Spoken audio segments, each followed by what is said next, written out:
la précieuse école.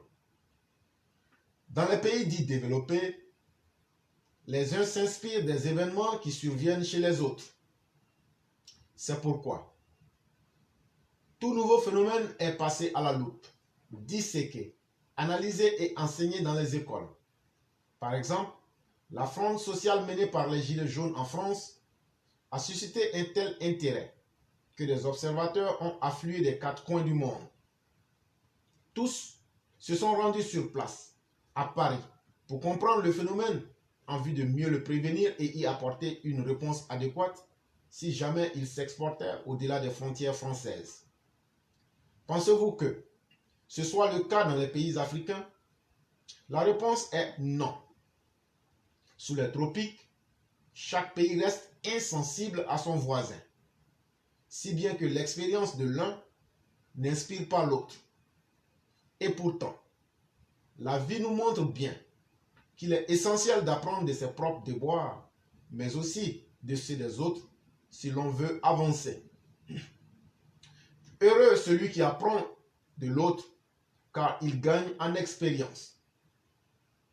Mais il est à plaindre celui qui semble vivre dans une bulle et est dépourvu de bon sens, car celui-là court à une grande humiliation.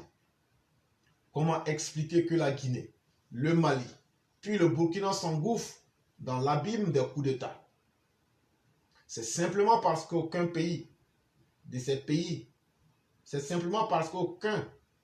pays n'a appris des autres. Et c'est décevant d'avoir la Côte d'Ivoire pour voisin immédiat et ne pas apprendre du savoir-faire de son président. N'en déplaise aux pseudo-panafricains qui, comme de parfaits ignorants, rêvent de changer de dirigeants selon leurs propres humeurs. Peu importe la stabilité sociale qui reste le socle de tout développement. Pour conclure, retenons que pour évoluer, sachons apprendre des autres. Encore faut-il avoir le bon modèle. Et c'est en cela que la Côte d'Ivoire, de son Excellence Alassane Ouattara, est devenue une école à ciel ouvert. C'était un texte de notre mère Blanc. Je dis merci à tous ceux qui ont suivi. Merci à tous ceux qui sécurisent l'émission. Merci à tous ceux qui aiment le travail que nous faisons. Nous vous en remercions.